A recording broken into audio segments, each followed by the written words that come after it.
Hit ही नहीं है। तुम ही आते हो, बाकी सब कहाँ है, सोते रहते हैं। कितने की तो तबीयत खराब है ना। Good evening, good evening, good evening. खैर, हम लोग को पढ़ना जरूरी है, तो कोई आए ना आए, we will start our classes. ठीक है, चलो शुरू करते हैं। Okay.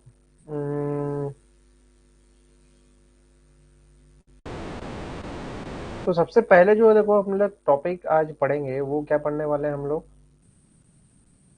Organic and inorganic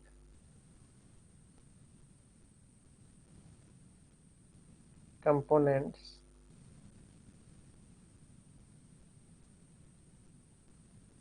of soil. ठीक है, organic and inorganic component of soil पे हम चर्चा करेंगे। आज का जो टॉपिक रहेगा, ज्योति भी आ गया टाइम से आज। ठीक है, तो ऑर्गेनिक और इनऑर्गेनिक कंपोनेंट जब पढ़ रहे हैं तो हमको पता होना चाहिए कि जो प्लांट्स हैं obtain inorganic elements from the soil. सबसे पहला जरूरी चीज है कि जब प्लांट इनऑर्गेनिक कंपोनेंट सॉइल से ले रहा है, फ्रॉम सॉइल से, which serves as a natural medium for land plants. ठीक है, ये लैंड प्लांट्स के लिए नेचुरल मीडियम बन रहा है। तो उसी तरीके से जो सॉयल है, वो भी क्या करेगा, लूज लेयर होता है उसमें जो कि कवर करता है पूरे अर्थ को। तो वो भी क्या करता है कि प्लांट्स जब मर जाते हैं तो उनमें से इनऑर्गेनिक एलिमेंट्स वो ले लेता है। क्लियर? तो सॉइल की जो क्वालिटी है, वो एक मेजर डिटर्मिनेंट फैक्टर भी है कि सॉइल की क्वालिटी जो है वो किस चीज को बताएगी, क्लाइमेट के बारे में, प्लांट डिस्ट्रीब्यूशन, ग्रोथ। ठीक है, सब depend on the chemical composition of soil. इन सब चीजों पर डिपेंड करता है। तो हमको पता होना चाहिए कि जो सॉइल है उसमें क्या क्या है। पहली बात तो उसमें माइक्रो ऑर्गेनिजम्स और मैक्रो ऑर्गेनिजम्स भी मौजूद हैं, जो कि 5% पे है। 5% पे ये दोनों मौजूद हैं। फिर आता है तुम्हारा इनऑर्गेनिक मिनरल वाटर मैटर। ठीक है, इनऑर्गेनिक मिनरल मैटर जो कि 45% है। ओके, 45% इनऑर्गेनिक मिनरल मैटर है। फिर आता है तुम्हारा वाटर जो कि 25% है, एंड 50% तुम्हारा एयर भी 25% है। तो दोनों मिला के तुम्हारे 50% ऑक्युपाई कर रहे हैं। So this is your typical composition of soil. ठीक है, तुमको ये सब क्वेश्चन कैसे देगा, सब स्टेटमेंट फॉर्म में है। ये सब क्वेश्चन जो है ना, स्टेटमेंट फॉर्म में आएगा। स्टेटमेंट मतलब कैसे आएगा, 1 2 3 4 5 ऐसे स्टेटमेंट दिए होंगे और पूछा होगा इनमें से कौन करेक्ट है। क्लियर? नितिन, इतना समझ में आ रहा है? Good evening Jyoti, good evening. ये वाला पोर्शन समझ में आ रहा है? ब्लेसिंग ऑफ गॉड, चारवे, Neha, right? Blessing of God Neha ही है ना? हेलो नेहा, तुम ही हो ना नेहा, ब्लेसिंग ऑफ गॉड? अरे हाँ या ना तो बोलो। यस। अरे नितिन यस सर बोल रहे हो, अच्छा नितिन, हाँ नितिन, हाँ। मैं इसकी बात कर रहा हूँ, ये जो ब्लेसिंग ऑफ गॉड है यही हो ना नेहा? Yes yes. आज तो मोबाइल मिल गया तुमको ना, चलो बढ़िया है भाई।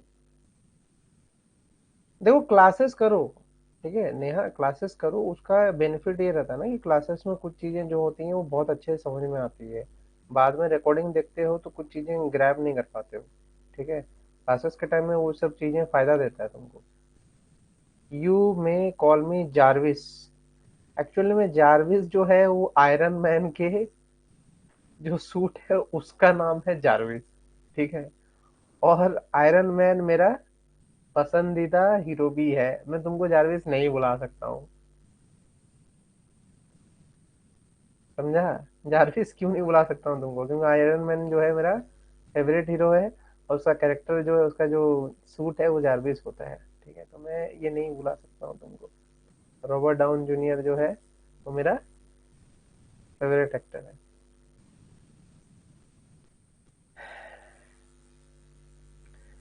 अटेंड करनी बाकी है। Okay Neha, okay.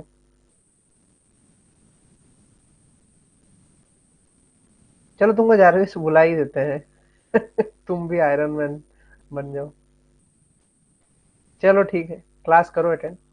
बात करते हैं, फिर आता है सॉइल का। हम बात करते हैं सॉइल में, हम जैसे कि पढ़े हैं कि दो चाहिए कंपोनेंट। एक तो हमको पता होना चाहिए कि इनऑर्गेनिक कंपोनेंट क्या है उसमें। इनऑर्गेनिक मैटर कौन कौन सा है ये हमको पता होना चाहिए।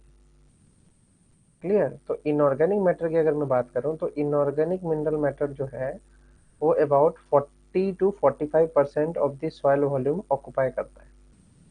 ठीक है। जबकि ऑर्गेनिक मैटर की मैं बात करूं तो वो 5% कर रहा है। तो ये सब जो पार्टिकल के जो वैल्यूज हैं, दीज आर वेरी इंपॉर्टेंट, वो पता होना चाहिए। परसेंटेज, वाटर जो है 25% एंड एयर भी 25%, जो कि हम देखे पहले भी। ठीक है। तो ये जो पॉइंटर्स है, दीज आर वेरी इंपॉर्टेंट। इसके अलावा the amount of each four major component of the soil depends on the quantity of vegetation. ये सही बात है। अगर वेजिटेशन की क्वांटिटी किस हिसाब से रहेगी उसी पे डिपेंड करता है वो। ठीक है। वेजिटेशन की क्वांटिटी किस हिसाब से रहेगी उसी चीज पे वो डिपेंड कर रहा है। ठीक है, 1 मिनट टाइम दो, 1 मिनट टाइम दो, 1 मिनट, 1 मिनट।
यहाँ पे थोड़ा इंटरनेट का इशू था। तो हम पढ़ रहे थे कि देखो, वो बोला कि पहला पॉइंटर है क्वांटिटी ऑफ वेजिटेशन, दूसरा है सॉइल कंपैक्शन एंड तीसरा है वाटर प्रेजेंट। ठीक है। Quantity of vegetation, soil compaction and water present जो है सॉइल में, वो एक इम्पोर्टेंट फैक्टर है। इसमें अगर हम बोलते हैं good and healthy soil has sufficient air, water and minerals as well as organic material to promote and sustain plant life. ठीक है। तो एक हेल्दी सॉइल का क्वालिटी ये होता है। ये सब तुमको स्टेटमेंट फॉर्म के क्वेश्चन में ही आएगा, इसके अलावा कहीं नहीं डालेगा। सब स्टेटमेंट फॉर्म के क्वेश्चन में ही डालेगा। क्लियर। तो स्टेटमेंट फॉर्म में ही ये सारे क्वेश्चन आएंगे, जो भी क्वेश्चन इसमें से आएंगे। क्लियर है। ठीक है, अब आगे चलते हैं। तो जो ऑर्गेनिक मैटर मौजूद है सॉइल में उसको हम क्या बोलते हैं? ह्यूमस बोलते हैं। And is made up of micro organisms, dead and alive, and dead and animal plants in varying stage of decay। But जब ये चीज पढ़ रहे हो ना, तो इसके साथ एक इम्पोर्टेंट चीज कंपोनेंट आता है जिसको हमको पढ़ना जरूरी है। अगर हम बोलते हैं ये जो ह्यूमस है इसको हम पढ़ रहे हैं, तो ये ह्यूमस के साथ ना एक वर्ड आता है जिसको हम बोलते हैं ह्यूमिक एसिड, एंड एक होता है तुम्हारा फ्लूबिक एसिड। ठीक है, ये दो जो पॉइंटर है these are very important pointer. ठीक है, जो कि तुम्हारा इम्प्रूव द सॉइल स्ट्रक्चर, ये सॉइल स्ट्रक्चर्स को इम्प्रूव करता है। लेकिन इसका जो बोलना है कि ये कैसे काम कर रहा है, कैसे क्या प्रोवाइड कर रहा है प्लांट्स को, ये जो क्वेश्चन है जो आता है एग्जाम में वो कैसे आता है वो भी दिखाऊंगा। ठीक है, अभी दिखाऊंगा। देखो पहली बात तो ये सॉइल स्ट्रक्चर और प्लांट को इम्प्रूव कर रहा है, वाटर और मिनरल प्रोवाइड कर रहा है। ठीक है, इसमें बात करते हैं इनऑर्गेनिक मटेरियल जो सॉइल में है वो उसमें रॉक है जो कि स्लोली ब्रेक डाउन होता है और वेरिंग साइज में फॉर्मेशन करता है। फिर आता है तुम्हारा सॉइल पार्टिकल, बट उससे पहले जैसे कि मैंने बोला कि we will consider one pointer. वो पॉइंटर क्या है, लास्ट ईयर का क्वेश्चन आया था, मैं वो क्वेश्चन तुम्हारे लिए थोड़ा दिखाता हूँ ताकि तुम्हारे लिए हेल्पफुल हो। ये जो ह्यूमस कंटेंट से क्वेश्चन आया था।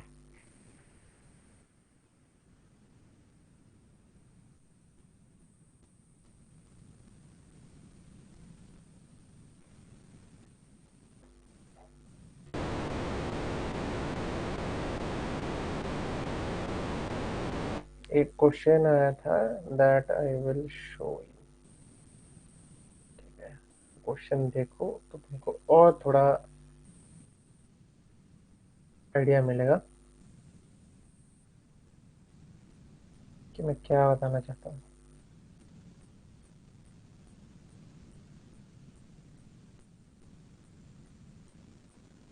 हम्म।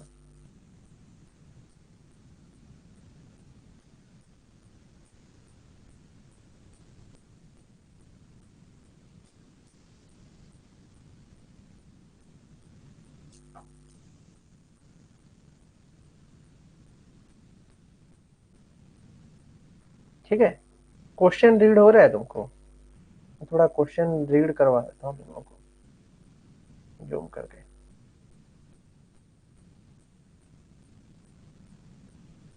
ये है तुम्हारा क्वेश्चन। ठीक है, ये है तुम्हारा क्वेश्चन। क्लियर है, दिख रहा है? नेहा, ज्योति, नितिन, दिख रहा है तुम लोगों को?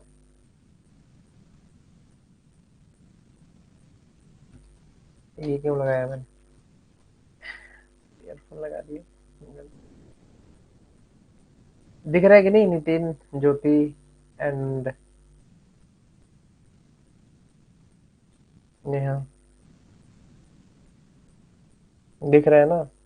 तो इसमें क्या पूछा है कि सॉयल का ह्यूमिक एसिड जो है वो किस तरीके का होता है। ठीक है, जो ह्यूमस होता है ना उसमें दो तरीके की चीजें दिखती हैं, एक तो होता है ह्यूमिक एसिड, एक होता है फ्लूविक एसिड। ठीक है, क्वेश्चन में जो पूछा है उसमें हमको आंसर देना है कि कौन सा ह्यूमिक एसिड कैसे बिहेव करता है, कौन सा फ्लूविक एसिड कैसे बिहेव करता है, इस पे वो क्वेश्चन डालता है। तो ये जो क्वेश्चन आता है विल डिस्कस ऑन दैट। हम अगर डिस्कस करने चले तो तुम एक चीज ऑब्जर्व करो यहाँ पे, वो क्या बोल रहा है। पहला बात वो बोलता है क्वेश्चन में कि सॉयल ह्यूमिक एसिड आर। ठीक है, अब इस क्वेश्चन को सॉल्व करने के लिए हमको क्या करना होगा, थोड़ा इधर जाना होगा इस टेबल की तरफ। ठीक है, तुमको ये टेबल थोड़ा जूम करके दिख नहीं रहा होगा? ओके, नहीं ठीक है, मैं इसको थोड़ा और खिसका देता हूँ। एक मिनट दो।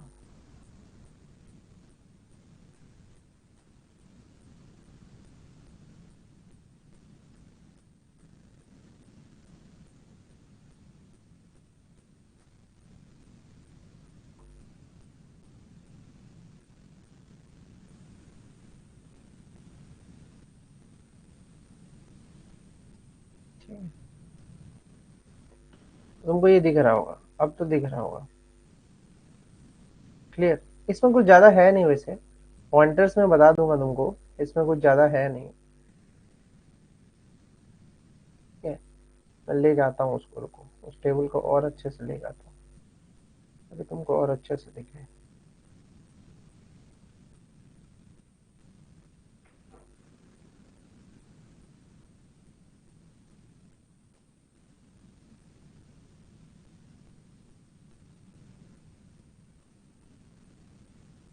दिख रहा है? अब तो दिख रहा होगा, अब तो डेफिनेटली दिख रहा होगा,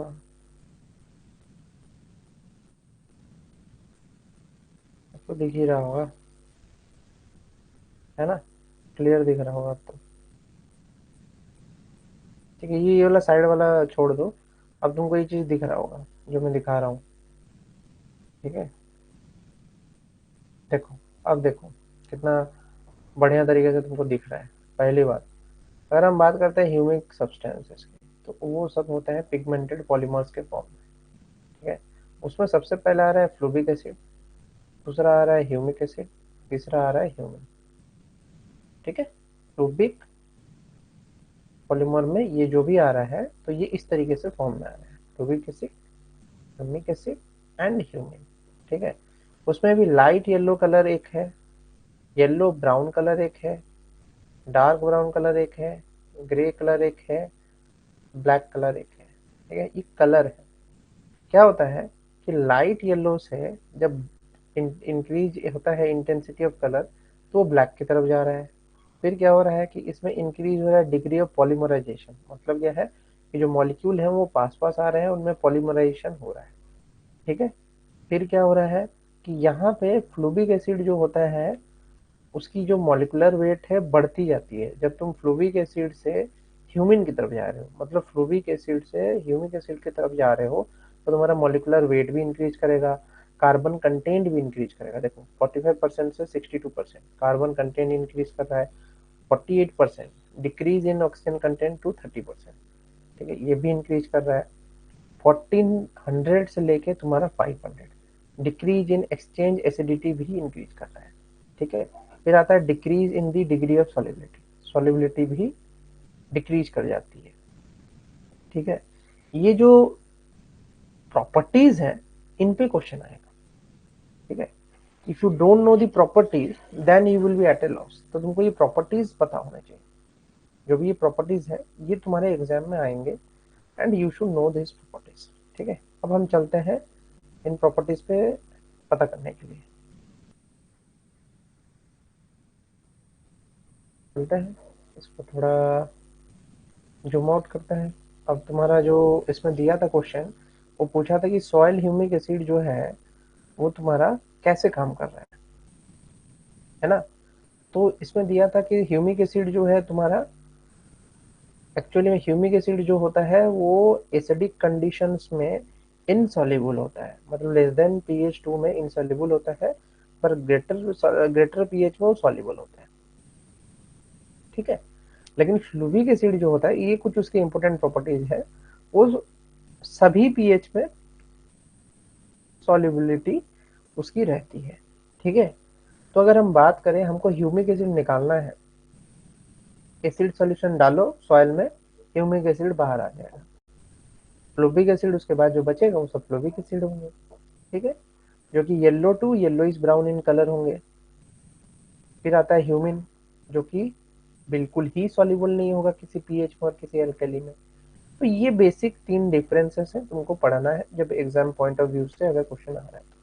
ठीक है, ये सॉइल की कहानी, सॉइल ह्यूमिक एसिड, सॉइल की कहानी क्या उसमें मौजूद है। ह्यूमिक और फ्लूबिक एसिड होता है, ह्यूमिन भी होता है, तो उसमें क्या टेंडेंसी रहती है, किस तरीके से ऊपर नीचे दाएं बाएं आगे पीछे जो भी चेंजेस हो रहा है, that you should know for examination point of view. ठीक है, ये चीज क्लियर रहना चाहिए तुम्हारे दिमाग में। तो नेहा, ये चीज क्लियर हुआ या नहीं?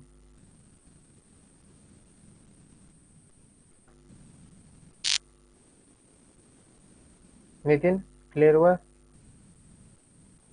ह्यूमिन लेस पीएच में, फ्लूबिक अंडर ऑल पीएच, ह्यूमिन जो है नॉट सॉल्युबल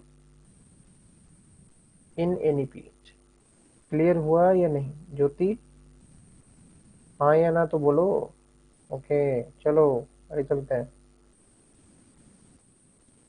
हम्म, फिर बात आती है कि देखो, सॉइल पार्टिकल्स भी होते हैं सॉइल में, तो अलग अलग तरीके के पार्टिकल है। 0.1 से 2 mm, ठीक है, 0.22 से तुम्हारा 0.1 mm, ठीक है, और लेस देन 0.22 mm भी मौजूद है, जिसको हम क्ले बोलते हैं। ये सब जान रहे हैं, ये सब सिल्ट का है, ये सब क्ले का है। देखो, जब तुम 0.0002 लगा दो तो सिंपली याद रखना वो क्ले हो जाएगा, सबसे फाइनेस्ट पार्टिकल। ठीक है। और 0.022 0.1, ठीक है, सिल्ट हो जाएगा। तो ये सब याद रखने वाले पॉइंटर्स हैं, इनमें तो कुछ डिस्कस करना है ही नहीं। ठीक है। इसके बाद जो बहुत ही इंपॉर्टेंट टॉपिक है वो है तुम्हारा bio Jio chemical cycle. This is very important from examination point of view से, ये ज़्यादा इंपॉर्टेंट है।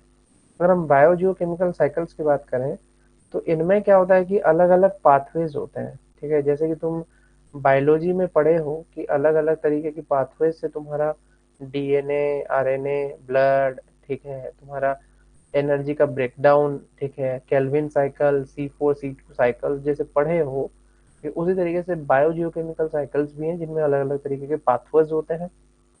तो उनमें बायोटिक एंड एबायोटिक कंपोनेंट दोनों ही हैं। ठीक है। और एक कंटिन्यूस सिस्टम को एग्जिस्ट करने के लिए उसमें प्रॉब्लम क्या है, उसमें साइक्लिंग ऑफ न्यूट्रिएंट्स होते रहना चाहिए, तभी वो होगा, अदरवाइज इकोसिस्टम डिस्ट्रक्शन के स्टेज पे चला जाएगा। ठीक है। तो every biogeochemical cycle poses possesses two component, जिसमें कि नेमली एक रिजर्वायर होता है and one is exchange pool, एक एक्सचेंज पूल है और एक है रिजर्वायर। ठीक है। जो ये एक्सचेंज पूल है ये स्मॉल है, small but active exchange occurs between biotic and abiotic component. Active exchange होता है इनमें। क्लियर?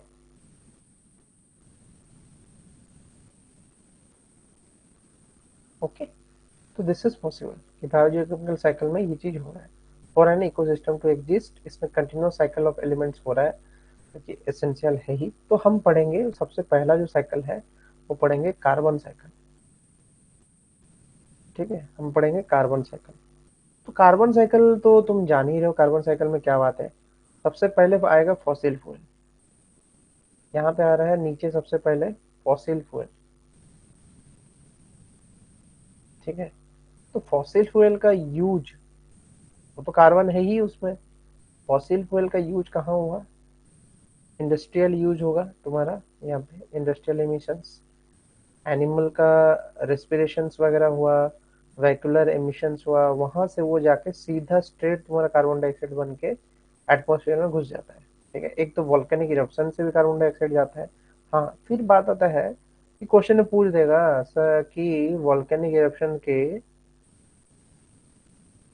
गैसेस का सीक्वेंस बताओ, ये पूछ देगा। तो हाईएस्ट जो होता है वो वाटर वेपर होता है, याद रखना।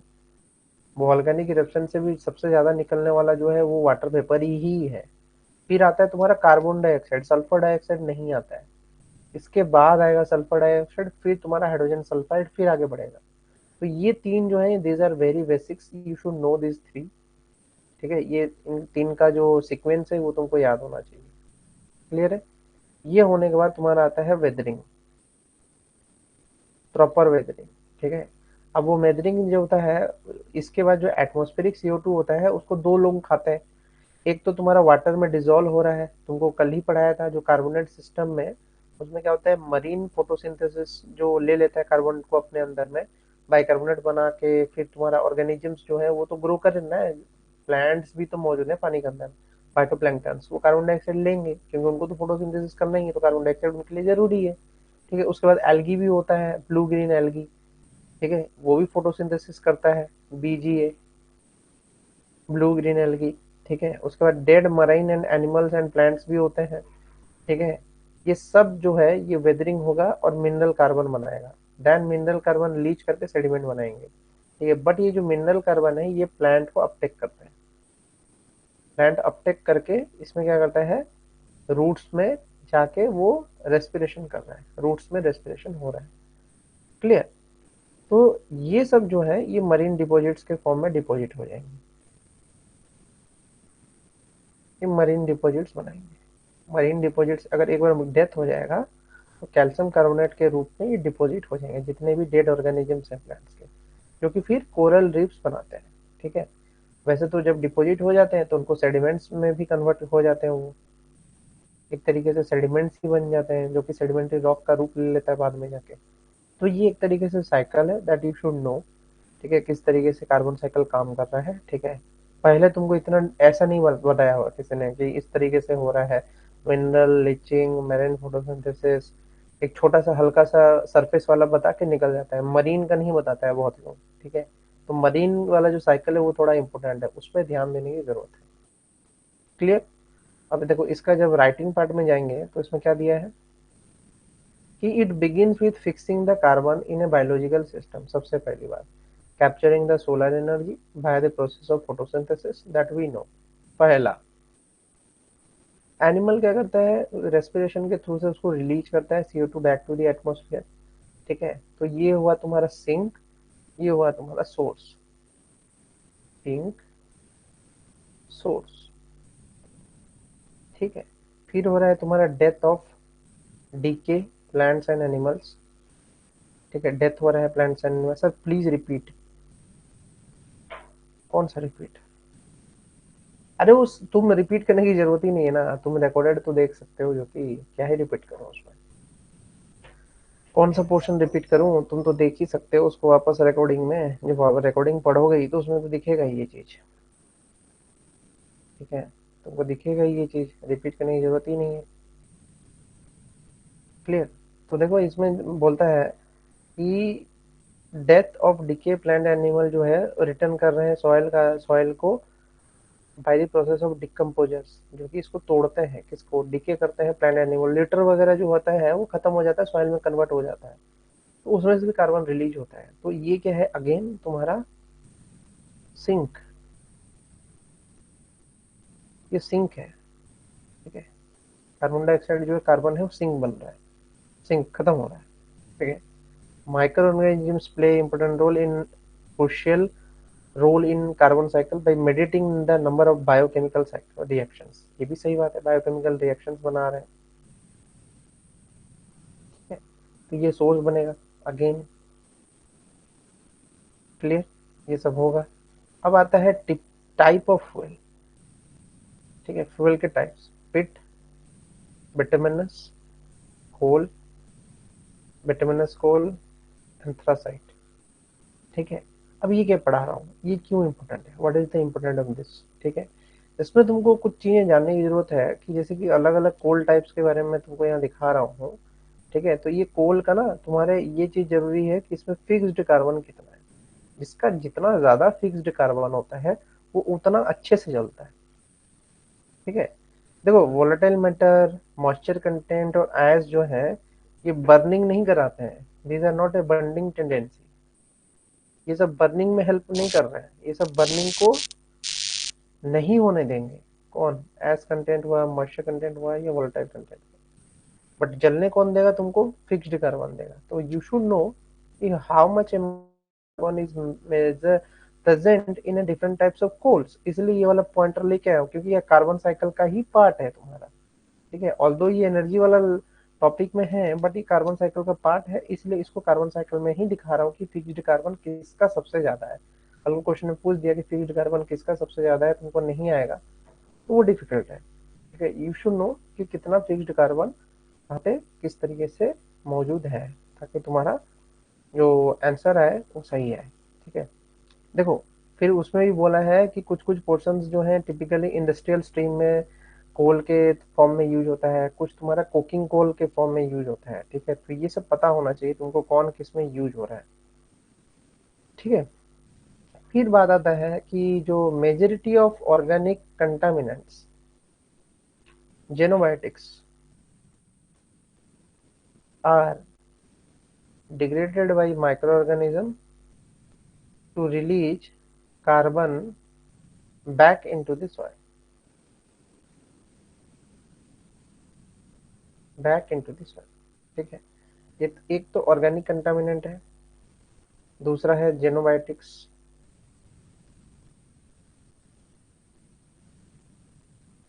जेनोबायोटिक्स जो कि डिग्रेड करता है, मतलब क्या है कि डिफरेंट काइंड ऑफ तुम्हारा जो जेनोबायोटिक्स का मीनिंग समझते हो ना, जेनोबायोटिक्स मतलब तुम्हारा मेडिसिनल आ जाता है। ठीक है, मेडिसिन वगैरह जो यूज करते हो, ठीक है, वो भी तो डिग्रेड होता है। ठीक है, वो भी डिग्रेड होगा तो माइक्रो ऑर्गेनिज्म उसको भी डिग्रेड करेंगे, तो उसमें से कार्बन क्या होगा, release back to the soil, तो ये भी सोर्स बनेगा। ठीक है, वैसे तो कार्बन सर्कुलेट हो रहा है तुम्हारे पूरे ओशन में ही, जैसे कि हमने पढ़ा। फोटोसिंथेटिक एल्गी, ब्लूमिंग एल्गी जो है वो फिक्स कर रहा है और बायोमास को प्रोड्यूस कर रहा है, दैट यू नो। ठीक है। कार्बन डाइऑक्साइड गैस जो है वो एटमॉस्फेयर में अगेन डिजोल्व आउट होता है to form a weak carbonic acid. मतलब जब ये H2CO3 बना रहा होता है ना, तो ये H2CO3 डिसोसिएट होके SCO3 में कन्वर्ट हो जाता है, देन अगेन ये टूट के CO2 के फॉर्म में होके रिलीज हो जाएगा। ठीक है। ये बैक टू एटमॉस्फेयर भी प्रोसेस चल रहा है, जिसको हम कार्बोनेट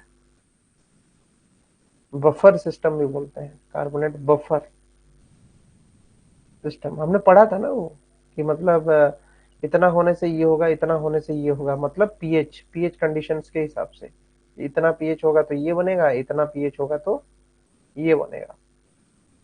अगर आप पढ़ा था लास्ट क्लास में, जाकर देखना, वो तुमको और अच्छे समझ में आएगा वो चीज।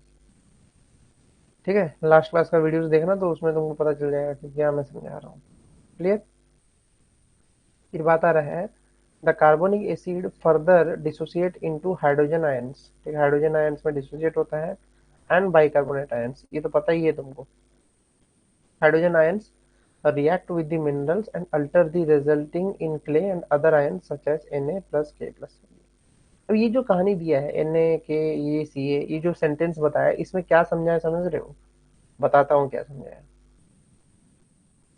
इसमें एक वर्ड है जिसको हम बोलते हैं कैटायनिक एक्सचेंज कैपेसिटी। ठीक है, ये एक वर्ड है जो लास्ट वाले सेंटेंस से जुड़ा हुआ है।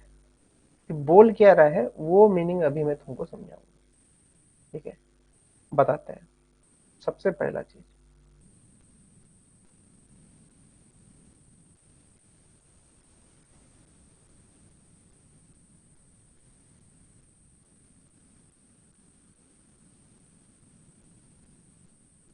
कि क्या बना रहा हूं मैं, तो बताएगा मेरे को। मैंने क्या बनाया? ये जो बनाया है, मैंने क्या बनाया? बताओ। जो बनाया मैंने, ये क्या बनाया मैंने?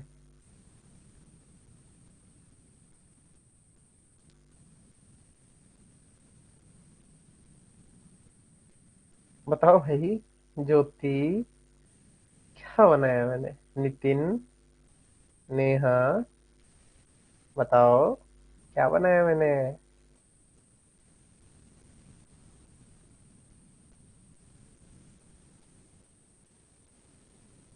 प्लांट। ओके। और कोई कुछ बोलेगा क्या बनाया मैंने?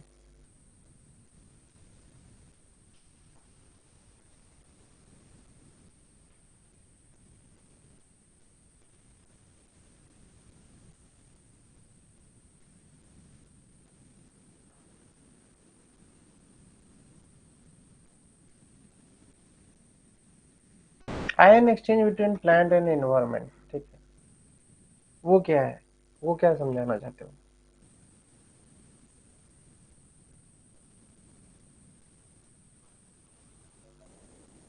वो कैसे होता है? वो कैसे होता है? समझाएंगे शायद।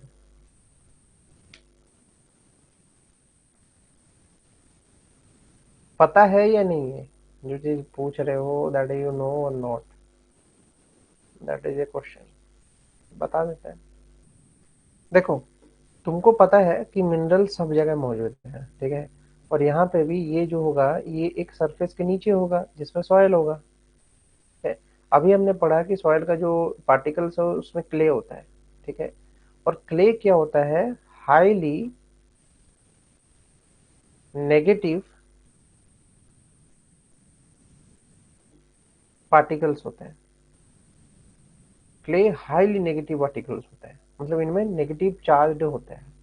नेगेटिव चार्ज मौजूद होता है क्ले में। तो एक नेगेटिवली चार्ज सॉइल की कैपेबिलिटी क्या हुई? वो हमेशा पॉजिटिव आयंस को होल्ड करके रखेगा, जिसमें कि वो सोडियम, पोटेशियम, मैग्नीशियम, एल्यूमिनियम। ठीक है। इस सब को वो होल्ड करके रख रहा है क्योंकि ये पॉजिटिव चार्जेस है। अब एक प्लांट को तो चाहिए, एक प्लांट को चाहिए ही चाहिए, ठीक है। अब प्लांट के पास क्या है, प्लांट के पास मोस्टली H+ आयन होता है। क्यों? क्योंकि वो वाटर को अपने अंदर सैचुरेट करके रखा होता है, H+ आयन होता है।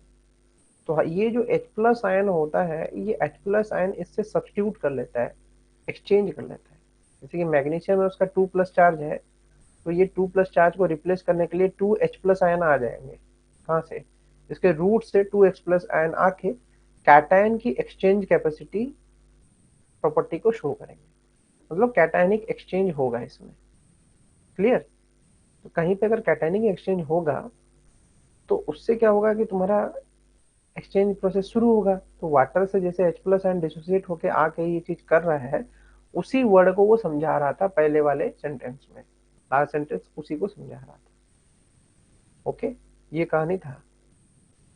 लेकिन इसके अलावा भी कार्बन जो है वो कहाँ कहाँ और दिखता है, वो चीज जानने की जरूरत है। तो अगर हम बात करें कोल, ठीक है, तुम कोल्स पढ़ रहे हो अभी, तो कोल्स तो मरीन ऑर्गेनिज्म के प्रेसिपिटेट जैसे कि कैल्शियम और बाइकार्बोनेट्स से ही बना है, ठीक है, इनके डिपॉजिट से ही वो बना हुआ है, ठीक है। तो यहाँ पे तुमको ना एक साइकिल दिखाऊंगा, जो साइकिल तुम देख सकते हो यहाँ पे, इसमें कुछ दिखा रहा है, तुम इसको थोड़ा ध्यान से देखो। जो साइकिल दैट यू ऑब्जर्व, ठीक है। पहली बात, ये क्या दिखा रहा है, एक अर्थ का क्रस्ट दिखा रहा है, ठीक है, कुछ सेडिमेंट्स के लेयर दिखा रहे हैं और एक ओशन का लिथोस्फीयर दिखा रहा है। ओशन का लिथोस्फीयर समझते हो? ओशन का लिथोस्फीयर की जब मैं बात कर रहा हूँ तो ओशन का लिथोस्फीयर क्या होगा? पानी होगा, ठीक है। पानी के नीचे का जो क्रस्ट है ना, दैट इज ओशन का लिथोस्फीयर। इसी स्फीयर की वो बात कर रहा है। तो अगर हम बात कर रहे हैं ओशन में कार्बोनेट के फॉर्म में कौन रह रहा है, कार्बन जो है कार्बोनेट के फॉर्म में रह रहा है, ठीक है। जब हमने एक चीज समझना है कि ओशन की जो डेंसिटी है वो ज्यादा है, कितनी होती है, 2.9 ग्राम पर सीसी, और कंटिनेंट की होती है 2.7 ग्राम पर सीसी, ठीक है। मतलब इसकी डेंसिटी है, जो हमारे पृथ्वी में वाटर की, वाटर वाले क्रस्ट की डेंसिटी अलग होती है तुम्हारे कंटिनेंटल क्रस्ट की डेंसिटी से। जिसकी डेंसिटी ज्यादा, वो हल्के डेंसिटी वाले के अंदर घुस जाएगा, ठीक है। तो ओशन की डेंसिटी ज्यादा होने की वजह से वो सबडक्ट कर जाती है, ठीक है, वो नीचे चली जाती है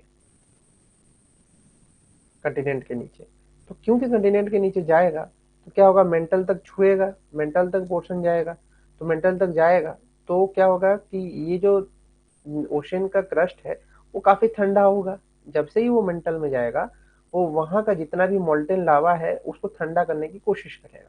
अब तुम जैसे ही गर्म सरफेस पे पानी फेंक देते हो, क्या होता है, स्टीम निकलना शुरू हो जाता है। तो यहाँ से स्टीम निकलना शुरू हो जाएगा, वो जो स्टीम निकलेगा वो वॉल्केनिक इरप्शन के फॉर्म में ऐसे धुआं धुआं बना के, धुआं धुआं बना के, धुआं धुआं बना के निकलेगा। तो वही कार्बन डाइऑक्साइड वॉल्केनिक इरप्शन के फॉर्म में निकल रहा है। यही जो मराइन सेडिमेंट है वही जाके तुम्हारा क्या, यहाँ पे सबडक्ट होके वही लावा से गर्म होके फिर कार्बन डाइऑक्साइड के फॉर्म में रिलीज आउट हो रहा है। ये चीज तुमको पता होना चाहिए कि अर्थ का जो क्रस्ट है उसमें भी ऑक्सीजन मौजूद है, ऑक्सीजन एलिमेंट जो है उसमें भी मौजूद है। तो ये कार्बन डाइऑक्साइड यहाँ से ऐसे ही बन के आ रहा है, तुमको क्या लग रहा है कार्बन डाइऑक्साइड कहीं हवा से बन के आ रहा है?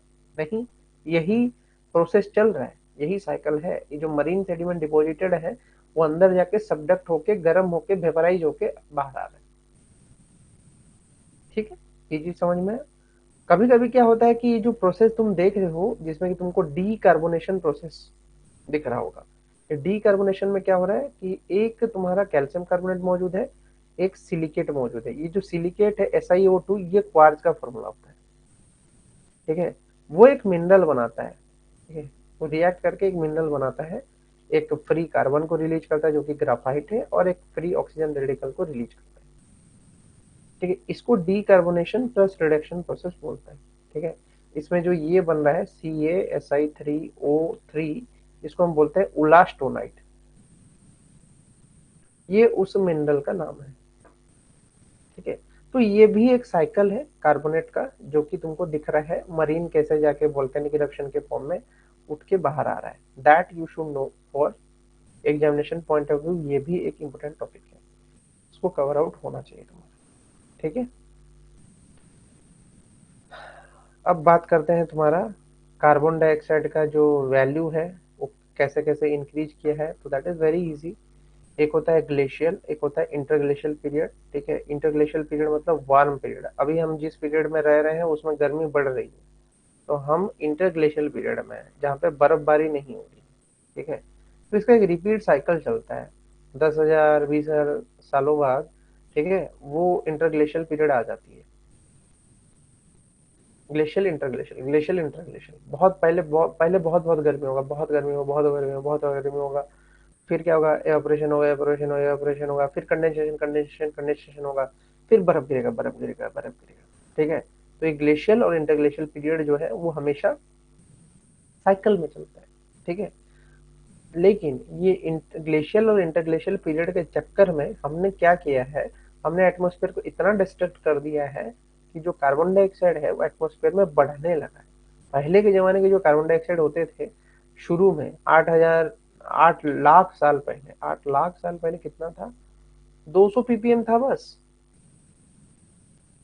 ठीक है, आज के डेट में देख रहे हो 412.5 ppm 2020 का एवरेज है भाई। कितना ज्यादा है, सोचो। एकदम डबल कर दिया है हमने, इसके कंसंट्रेशन को डबल कर दिया है। ठीक है, एटमॉस्फेयर में। तो this is creating imbalance in the atmosphere, जिसके वजह से तुम अलग अलग तरीके के क्लाइमेट चेंजिंग फेनोमेना दिख रहा है। क्लाइमेट चेंज जो है इसी वजह से हो रहा है। ठीक है, क्योंकि प्रिस्टीन अर्थ का जो कंपोजिशन था, जिसमें तुम्हारा एयर का जो कंसंट्रेशन जिस वजह से जितना था, उसमें बदलाव आने की वजह से ये कंडीशंस क्रिएट हो रहे हैं, जो कि डेंजरस है ऑब्वियसली, जो कि ठीक नहीं है हमारे लिए। तो ये चीज हमको पता होना चाहिए। क्लियर। अब आते हैं तुम्हारे नेक्स्ट साइकिल, जिसको हम बोल रहे हैं ऑक्सीजन साइकिल। ये तो बहुत ही आसान है। रॉक वेदरिंग होगा, जैसे कि मैं अभी पढ़ाया ना तुमको, क्वार्ज। ठीक है, वो किसी रॉक में मौजूद होगा, उसका फॉर्मूला क्या है, SiO2। ठीक है, उसी तरीके से एक और रॉक पढ़ाया है जिसको हम बोलते हैं फ्लेडस्पार। ठीक है, जिसका कंपोजिशन क्या होता है, CaNaKSi3O8। ठीक है, इसमें भी तुम्हारा ऑक्सीजन मौजूद है। ठीक है, तो कोई भी एलिमेंट, जो लिथोफिलिक एलिमेंट्स के बारे में पढ़ाया नहीं था बीच में, लिथोफाइल्स, मैंने लिथोफाइल्स लिथोफाइल्स वर्ड बहुत बार सुनाया है तुमको। पिछले क्लास में तुमको क्लासिफिकेशन ऑफ एलिमेंट्स में लिथोफाइल्स की बात की थी मैंने। तो जब मैं लिथोफाइल के बारे में तुमको पढ़ा रहा था, तो उसमें मैंने एक चीज समझाया था कि जो लिथोफाइल होते हैं ये ऑक्सीजन लवर होते हैं, मतलब ये ऑक्साइड्स बनाते हैं। ठीक है, अब लिथोफाइल मतलब क्या होगा, क्रस्ट पे मौजूद है। तो कोई भी चीज क्रस्ट पे मौजूद है तो वो क्या बनेगा, ऑक्सीजन के साथ बाइंड होके, ऑक्सीजन को इंटेक करके, ऑक्सीजन के रिएक्शन करके उसमें से क्या बनाएगा, ऑक्सीजन वाला कंपाउंड बनाएगा। तो ये जब वेदर्ड होगा, जब वेदर्ड का मीनिंग क्या होगा, जब मिनरल टूट रहा है, तो टूट रहा है तो ऑक्सीजन रिलीज होगा ही होगा, तो कोई नई बात है ही नहीं। वही हो रही है, ऑक्सीजन रिलीज हो रही है। ये देखो, ऑक्सीजन यहाँ से रिलीज हो रहा है इस वजह से। ठीक है, एटमोस्फेरिक ऑक्सीजन के फॉर्म में कन्वर्ट हो रहा है। देन अगेन फोटोसिंथेसिस होके ये रिलीज आउट होगा। अगेन यहाँ पे डीके होगा, प्लांट एनिमल से रिलीज होगा। फॉसिल फ्यूल कंबस्जन से टूट के बाहर निकलेगा, एनिमल भी रेस्पिरेशन करेंगे, निकलेगा बाहर। बायोमास का कंबस्जन होगा, उससे भी बाहर निकलेगा। ठीक है, तो ये ऑक्सीजन का एक रिएक्शन है। लेकिन अगर डिटेल में एनालिसिस करने चले तो डिटेल में क्या पढ़ेंगे हम, उसके बारे में थोड़ा पढ़ते हैं। ठीक है, तो ऑक्सीजन जो है वो इम्पोर्टेंट रोल प्ले कर ही रहा है किसमें, वो फॉसिल फ्यूल के कंबस्जन में। ये तो इम्पोर्टेंट पोर्शन है ही। मीथेन बना रहा है, और कुछ कुछ गैसेस को रिलीज करने में मदद कर रहा है, जैसे कि CO2 हुआ, सॉक्स हुआ, नॉक्स हुआ। ठीक है, इनऑर्गेनिक सब्सटेंसेस की बात करें जिसमें कि मिनरल्स जो है ऑक्सीडाइज्ड होते हैं, तो हमने पढ़ा लिथोफाइल जो है ऑक्सीडाइज्ड हो रहा है, डिग्रेडेशन भी हो रहा है डेड ऑर्गेनिक मैटर से, तब भी ऑक्सीजन बाहर निकल रहा है। ये फॉर्मूला उससे बनाया है।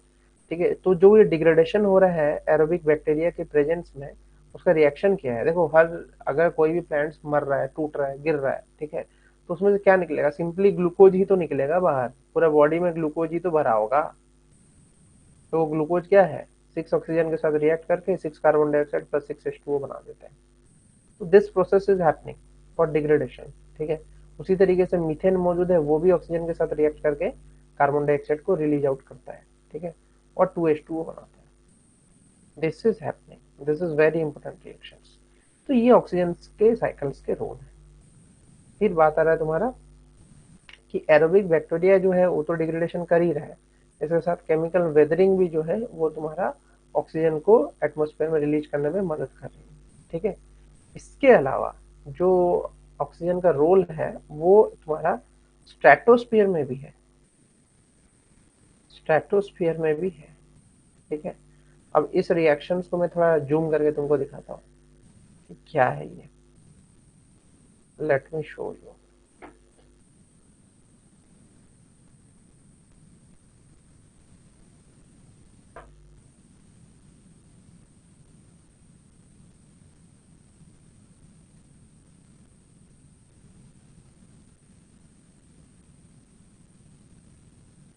ठीक है, एक होता है नेचुरल प्रोडक्शन ओजोन का, एक होता है नेचुरल डिस्ट्रक्शन ऑफ ओजोन का। दोनों ही स्ट्रेटोस्फीयर में हो रहा है, सिर्फ एक चीज नहीं हो रहा है। एक चीज बताओ, ऑक्सीजन में क्या है, ओ ओ डबल बॉन्ड होगा, जबकि ओजोन में क्या होगा, ट्रिपल बॉन्ड होगा। ठीक है, O3 की अगर हम बात करें तो इसमें ट्रिपल बॉन्ड होगा। ठीक है, और इसमें डबल बॉन्ड है, किसमें, ऑक्सीजन में डबल बॉन्ड है, O3 में ट्रिपल बॉन्ड है। तो ट्रिपल बॉन्ड को तोड़ना आसान है as compare to double bond. क्यों? क्योंकि उसमें एक पाई एक सिग्मा बॉन्ड है। ठीक है, तो इसमें जो यूवी लाइट यूज होता है, सपोज करो कि यूवी लाइट इसमें जो यूज हो रहा है, इसमें जो यूवी लाइट यूज हो रहा है और इसमें जो यूवी लाइट यूज हो रहा है वो अलग अलग चीजें हो रही है। इसमें यूवी सी हो रहा है, इसमें यूवी बी हो रहा है। यूवी ए तो तुम्हारा एटमॉस्फेयर से बाहर निकल के अर्थ के सरफेस पे पहुंच जाता है। ठीक है, स्ट्रेटोस्फेयर में ये चीज कंसेप्ट पढ़ाया था तुमको। ठीक है, और यूवीसी क्यों यहाँ पे ऑक्सीजन को तोड़ेगा, क्योंकि यूवीसी की एनर्जी जो होती है वो कम होती है, एनर्जी ज्यादा होती है, उसकी वेवलेंथ कम होती है, यूवीबी की उससे थोड़ी ज्यादा होती है। तो ये जो कंसेप्ट है ये क्लियर रखना दिमाग में, ये ओजोन बनाने के काम में भी ऑक्सीजन तुम्हारा इस्तेमाल हो रहा है, इसलिए ये रिएक्शन पढ़ाया है। ठीक है, तो ओजोन का डिस्ट्रक्शन और फॉर्मेशन जो हो रहे हैं ये पॉसिबल है कि ये नेचुरल डिस्ट्रक्शन में वो ऑक्सीजन बना के ही रिटर्न करेगा। तो वो बोथ प्रोडक्शन एंड तुम्हारा डिस्ट्रक्शन जो है वो चल रहा है कहाँ पे, स्ट्रेटोस्फीयर में। तो ऑक्सीजन स्ट्रेटोस्फीयर में इस तरीके के रोल्स को प्ले कर रहा है। Clear? Then comes your nitrogen cycle. Nitrogen cycle कुछ खास है नहीं, ठीक है, ये सब बचपन में पढ़ते आया रहा हूँ, दोबारा पढ़ लो। देखो, नाइट्रोजन रिजर्वायर है, ठीक है, क्या होता है, डायरेक्टली जाता है प्लांट रूट में, इसको तो बताने की जरूरत ही नहीं है। प्लांट रूट में ये डायरेक्टली घुस रहा है हमारा। ठीक है, फर्स्ट स्टेप में घुस रहा है प्लांट रूट में तुम्हारा। ठीक है, प्लांट रूट में घुस रहा है, घुसते घुसते घुसते गया, एमोनिफिकेशन होगा। ठीक है, एमोनिया बनाएगा, एमोनियम नाइट्रेट वाला रिएक्शन करेगा, बट पहले बनाएगा क्या, पहले एमोनियम आयन बनाएगा। तो एमोनियम आयन बना रहा है, मशरूम से भी डायरेक्टली आएगा, एक तो एटमोस्फेयर से डायरेक्टली आ रहा है, क्योंकि हम यहाँ पे लेग्यूमिनस प्लांट्स रखे हुए हैं जो कि नाइट्रोजन फिक्सेशन करते हैं। ठीक है, तो NH4 प्लस में कन्वर्ट हुआ, फिर वो नाइट्रिफिकेशन एंड नाइट्रीफाइंग बैक्टीरिया के द्वारा नाइट्राइट में कन्वर्ट होगा, नाइट्राइट पीई। ठीक है, पहले नाइट्रीफाइंग बैक्टीरिया के द्वारा नाइट्राइट में कन्वर्ट होगा, फिर नाइट्रीफाइंग बैक्टीरिया के द्वारा नाइट्रेट में कन्वर्ट होगा। क्योंकि जो मॉलिक्यूलर नाइट्रोजन है वो डायरेक्टली प्लांट या एनिमल्स एब्जॉर्ब नहीं कर पाएंगे, इसलिए उनको नाइट्रेट फॉर्म में ही देना होता है। ठीक है, और अगेन ये नाइट्रेट फॉर्म में तुम्हारा प्लांट्स लेता है, एसिमिलेशन करता है। बट ये डायरेक्टली भी तुम्हारा डीनाइट्रीफाइंग बैक्टीरिया के द्वारा एटमॉस्फेयर में लीज आउट हो सकता है। तो ये जो साइकिल है ये नाइट्रोजन साइकिल है, this is also very important. ठीक है, from examination point of view ये तुमको पता होना चाहिए कि कहाँ पे नाइट्रीफाइंग, कहाँ पे नाइट्रिफिकेशन, क्या प्रोसेस है। पहला प्रोसेस एमोनिफिकेशन है, फिर नाइट्रिफिकेशन है, फिर डीनाइट्रिफिकेशन है, और बीच में एसिमिलेशन आ रहा है। ठीक है, तो ये जो 3-4 स्टेप है ये भी तुमको फ्लो में दे देगा, सीक्वेंस में दे देगा। तो अगर तुमको सीक्वेंस ही नहीं पता होगा तो तुम कैसे आंसर बताओगे, that will be difficult for you, कि सीक्वेंस ही नहीं पता है और आंसर बनाने चल रहा है। ठीक है, तो उस चीज का ध्यान देना कि सीक्वेंस क्या है। तो इसके भी पॉइंटर्स हैं, जैसे कि हम जान रहे हैं कि ऑर्गेनिक इनऑर्गेनिक फॉर्म में मौजूद है। ठीक है, एमोनियम और नाइट्रेट के फॉर्म में नाइट्रोजन जो है हाईली इंटरचेंजेबल कंपाउंड है, hence undergoes transformation from one oxidation state to another very easily. ठीक है, 8 electrons and 16 ATP are required to break a triple bond between two dinitrogen NO2. देखो कितना energy चाहिए triple bond को break करने के लिए, कितना एनर्जी चाहिए, बहुत सारी एनर्जी चाहिए, 16 ATP मतलब इतना एनर्जी चाहिए इसको। ठीक है, फिर क्या आता है कि लाइटनिंग और certain industrial processes also break down dinitrogen into biologically available nitrogen. Biologically available nitrogen को बनाने के लिए डाई नाइट्रोजन को तोड़ने की जरूरत है। तो इसको कैसे तोड़ा जाता है, ये एक स्टेप्स है, तुम देख सकते हो। एमोनिया के फॉर्म में इसको कन्वर्ट कर रहा है, ठीक है, पीएच ऐसा बना के। तो ये जो नाइट्रोजन फिक्सेशन हो रहा है, ये किसके द्वारा हो रहा है, राइजोबियम रूट्स जो मौजूद है तुम्हारे लेगुमिनस प्लांट में, उसके वजह से हो रहा है। ठीक है, वो इस तरीके से तोड़ रहे हैं, तुमको ये रिएक्शन दिख रहा होगा, डाई नाइट्रोजन ऐसे टूट रहा है। फिर नाइट्रेट कैसे डिजोल्व हो रहा है, कैसे लीज्ड आउट हो रहा है, बायोलॉजिकल नाइट्रोजन कैसे रिटर्न हो रहा है एटमोस्फेयर में bye the process of denitrification, you should no it. ठीक है, कि नाइट्रेट जब डाई नाइट्रोजन में कन्वर्ट होता है अंडर एनएरोबिक कंडीशंस, ये एनएरोबिक बैक्टीरिया होंगे, डाइनाइट्रिफिंग बैक्टीरिया एनएरोबिक बैक्टीरिया होंगे। ठीक है, नाइट्रिफिंग बैक्टीरिया एरोबिक बैक्टीरिया होंगे। तो ये सब पता होना चाहिए कि कौन कहाँ पे किस तरीके से लाई करेगा, तुम्हारा जो सीक्वेंस बनेगा वो कैसा बनेगा, अदरवाइज तुम्हारा गलती होगा ही होगा। ठीक है, डीनाइट्रिफिकेशन बैक्टीरिया जो है उनके जिसमें जैसे नाम बता दें, बैसिलस है, पैराकोकस है, सुडोमोनाज है। सुडोमोनाज तो बहुत फेमस है, सब जान रहे हो। ठीक है, ये सब पता होना चाहिए, नाइट्रोफिंग एंड डीनाइट्रोफिंग बैक्टीरिया के कौन कौन से एग्जांपल्स, क्या क्या एग्जांपल्स हैं। प्लांट जो है अमोनियम अपटेक कर रहा है नाइट्रेट के फॉर्म में, ये सब बताने की जरूरत नहीं है, और क्या क्या सॉइल मिक्सचर्स में मौजूद है दैट यू नो। ठीक है, अब इसके बाद जो आता है तुम्हारा सबसे स्लोएस्ट साइकिल, अगर बोले स्लोएस्ट साइकिल है भाई, स्लोएस्ट साइकिल मतलब बहुत हजार हजार साल लग जाते हैं इसको बनने में, तो फॉस्फेट वाला साइकिल। ठीक है, एनिमल मैन्योर, एनिमल मैन्योर मतलब काउ डंग हुआ। ठीक है, और तुम्हारा गुआना डिपोजिट्स, गुआनो डिपोजिट्स जो कि तुम्हारा बर्ड्स, बर्ड्स देखते हो ना, बर्ड्स जब अपना एक्सक्रिएटा निकालते हैं बाहर, तो वो कहीं कहीं ना छाप छोड़ देता है, तुमने देखा होगा। बर्ड्स जब एक्सक्रिएटा निकालते हैं और ऊपर से हम पानी मारते हैं, तो उसी बीच में ना एक दाग क्रिएट हो जाता है, किस पे, उसी पे, तुम्हारे उस सरफेस पे। तो वो डिपॉजिट क्या हो रहा है, वो फॉस्फोरस डिपॉजिट हो रहा है, फॉस्फेट डिपॉजिट हो रहा है। ठीक है, दोज आर गुआना डिपॉजिट्स। ठीक है, तो इसी तरीके से प्लांट रेजिड्यू भी दे रहा है, क्या, ऑर्गेनिक फॉस्फोरस देगा। ऑर्गेनिक फॉस्फोरस क्या होगा, मिनरलाइज होके तुम्हारा H2PO4, H2PO4 माइनस और HPO4 माइनस, 2 माइनस। ठीक है, ये बना रहा है। ठीक है, फिर क्या हो रहा है कि ये अगेन इमोवलाइजेशन होकर ऑर्गेनिक फॉस्फोरस बनाएगा, प्रेसिपिटेशन होके फिर calcium phosphorus, iron phosphorus, manganese phosphorus ऐसे बनाते हैं।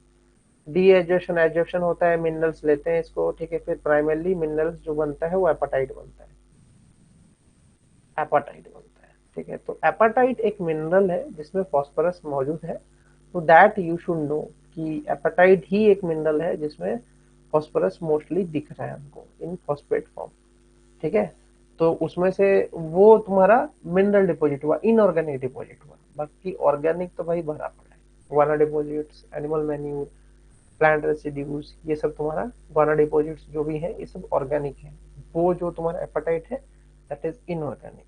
ठीक है, ये चीज क्लियर रखना दिमाग में, ताकि इस तरह के क्वेश्चन आएंगे तो फॉस्फोरस साइकिल कह रहे हैं बता सकूं। और सबसे स्लोएस्ट साइकिल भी यही है। क्लियर। तो आज के क्लास में कुछ समझ में आया या बहुत ऊपर ऊपर से उड़ रहा है चीजें। ठीक है, क्योंकि बहुत अब कोई आता है 20 दिन बाद अचानक से, जैसे कि नेहा आ रही है 8-10 क्लास मिस करके, कुछ नहीं घुसेगा दिमाग में, फ्लो टूट जाएगा तुम्हारा पढ़ाते पढ़ाते। ठीक है, वीडियोस देख के कितना समझोगे। वैसे देखा करो, रेगुलरली देख रहे हो तो फाइन है, क्योंकि उसका फायदा मिलेगा ही मिलेगा तुमको। ठीक है, क्योंकि आगे आने वाले जो भी लेसन पढ़ाऊंगा तो उसमें फायदा होगा। तो कोई डाउट है तो पूछो, नहीं तो फिर आज का क्लास को समाप्त किया जाएगा और आगे बढ़ेंगे।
ओके ठीक है, तो क्लास को स्टॉप किया जाए। Nitin and Jyoti, good night, see you in the next class.